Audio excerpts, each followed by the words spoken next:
दोस्तों, super success motivation YouTube channel में आपका स्वागत है। दोस्तों, महाकुंभ मेला सनातन धर्म का सबसे पवित्र और धार्मिक आयोजन है। यह मेला हर 12 साल में लगता है। ऐसा माना जाता है कि महाकुंभ में स्नान करने से पाप धुल जाते हैं और मोक्ष की प्राप्ति होती है। पौराणिक मान्यताओं के मुताबिक जयंत को अमृत कलश लेकर स्वर्ग पहुंचने में 12 दिन लगे थे। बृहस्पति ग्रह को अपनी कक्षा में 12 साल लगते हैं। बृहस्पति ग्रह जब कुंभ राशि में प्रवेश करता है और सूर्य मकर राशि में होता है, तब कुंभ मेले का आयोजन होता है। कुंभ मेला समुद्र मंथन के बाद अमृत की बूंदों के पृथ्वी पर गिरने की याद में मनाया जाता है। कुंभ मेले का महत्व भी अत्यधिक है। महाकुंभ मेला आध्यात्मिक ज्ञान, सांस्कृतिक आदान प्रदान और सामाजिक समरसता का प्रतीक है। कुंभ मेले में साधु, संत, गुरु और श्रद्धालु आपस में मिलते हैं। कुंभ मेले में ज्ञान, भक्ति और सेवा का आदान प्रदान होता है। मेले में कल्पवास भी किया जाता है। कुंभ मेला में घटना के सम्मान में मनाया जाता है जब समुद्र मंथन से अमृत की बूंदें पृथ्वी पर 4 स्थानों पर गिरी थी, जिन्हें अब पवित्र माना जाता है। भारत में 4 स्थानों पर आयोजित किया जाता है यह मेला: प्रयागराज, हरिद्वार, नासिक और उज्जैन। कुंभ मेले की पौराणिक उत्पत्ति कहानी यह है कि जब देवों और असुरों ने समुद्र मंथन किया तो धन्वंतरी अमृत का घड़ा लेकर निकले। यह सुनिश्चित करने के लिए कि असुर इसे पा न सके, इंद्र के पुत्र जयंत घड़ा लेकर भाग गए। मान्यता यह भी है कि इन विशेष तिथियों पर पवित्र नदियों में स्नान करने से आध्यात्मिक शुद्धि, पापों का प्रायश्चित, पुण्य और मोक्ष की प्राप्ति होती है। इसलिए भी इन तिथियों पर होने वाले स्नान को अमृत स्नान कहा जाता है।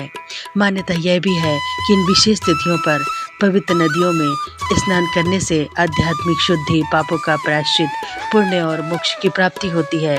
इसलिए भी इन तिथियों पर होने वाले स्नान को अमृत स्नान कहा जाता है। इस युद्ध के दौरान जिन जिन स्थानों पर कलश से अमृत की बूंदें गिरी थी, वहाँ कुंभ मेला लगता है। अमृत की बूंदें इन 4 जगहों पर गिरी थी: प्रयागराज, हरिद्वार, उज्जैन और नासिक। इन 4 स्थानों पर कुंभ के मेले का आयोजन भी किया जाता है। अमृत प्राप्ति के लिए देव, दानवों और परस्पर 12 दिन तक निरंतर युद्ध हुआ था। देवताओं के 12 दिन मनुष्यों के 12 वर्ष के तुल्य होते हैं, अतएव कुंभ भी 12 होते हैं। 45 दिवसीय महाकुंभ 2025 में 3 प्रमुख शाही स्नान दिवस शामिल है, जिन्हें पवित्र डुबकी लगाने के लिए सबसे शुभ माना जाता है, और 3 अतिरिक्त स्नान दिवस भी हैं। कुंभ का वर्तमान संस्करण 12 वर्षों बाद आयोजित किया जा रहा है। हालांकि संतों का दावा है कि इस आयोजन के लिए खगोलीय संयोग 144 वर्षों के बाद हो रहे हैं, जिससे यह अवसर और भी अधिक शुभ हो गया है। प्रयागराज में दुनिया का सबसे बड़ा धार्मिक आयोजन महाकुंभ शुरू हो रहा है।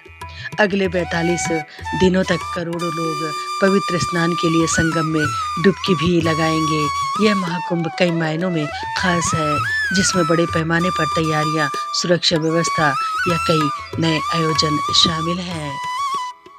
कुंभ मेले के दौरान मौनी अमावस्या पर शाही स्नान का आध्यात्मिक महत्व है। आइए जानते हैं यह एक दिन इनके अनुष्ठान और महत्वपूर्ण क्यों है। पवित्र मौन और आंतरिक शुद्धि। मौनी शब्द मौन शब्द से निकला, जिसका अर्थ है मौन। महाकुंभ का पहला शाही स्नान पौष पूर्णिमा पर हुआ। दूसरा शाही स्नान मकर संक्रांति 14 जनवरी को। तीसरा स्नान मौनी अमावस्या पर किया जाएगा। महाकुंभ मेला सबसे दुर्लभ और भव्य मेला है, जो प्रयागराज में हर 144 साल बाद 12 कुंभ चक्र में आयोजित किया जाता है। महा का अर्थ है महान।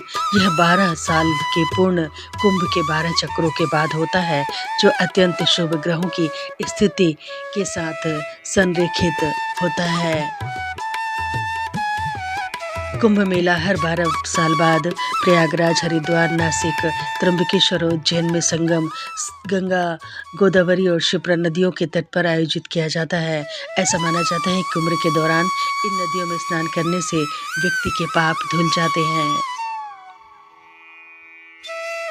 समुद्र मंथन से जुड़ी पौराणिक कथा के अनुसार समुद्र मंथन जब देवताओं और दानवों ने मिलकर अमृत की खोज की तो इंद्र के पुत्र जयंत ने उसे अपने साथ ले लिया ताकि वह अमृत दानवों के हाथ में न जाए। महाकुंभ सिर्फ आस्था का पर्व है, बल्कि वह हमें अपनी संस्कृति और परंपराओं से जोड़ने का मौका भी देता है। अमृत स्नान के जरिए लोग अपनी आत्मा को शुद्ध करते हैं और एक नई ऊर्जा के साथ जीवन जीने की प्रेरणा लेते हैं। मानता है कि संगम में स्नान करने से जीवन के सभी दुख और पाप खत्म हो जाते हैं। प्रयागराज में दुनिया का सबसे बड़ा धार्मिक आयोजन महाकुंभ भी शुरू हो रहा है। अगले 45 दिनों तक करोड़ों लोग पवित्र स्नान करने के लिए संगम में डुबकी लगाएंगे। यह महाकुंभ कई मायनों में खास है, जिसमें बड़े पैमाने पर और विभिन्न आयोजन भी किए जा रहे हैं।